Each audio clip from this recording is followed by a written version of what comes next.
While the transfer of shares and transmission of shares suggest a change in ownership of the title, the former is voluntary and initiated by the transferee or the transferor, and the latter is operational by law and is initiated by legal representative or receiver.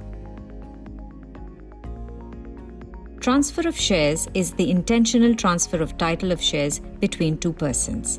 The shares of a public company are freely transferable unless the company has a valid reason to disallow the same.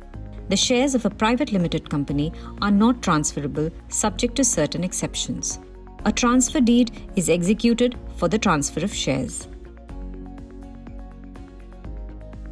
Transmission of shares happens when the holder is no more or has become lunatic or insolvent. It can also take place when the holder of shares is a company and it has wound up.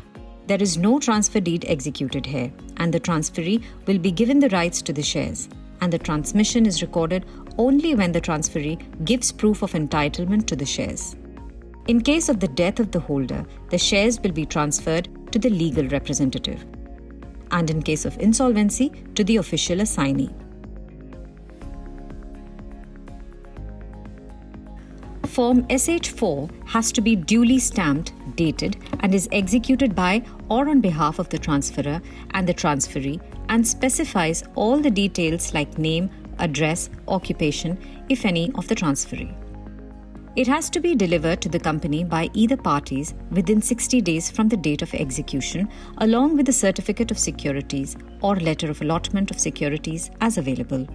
If the transferor makes an application for the transfer of partly paid shares, then the company gives notice of the application form SH5 to the transferee, and the transferee must give no objection to the transfer within 2 weeks from the receipt of the notice.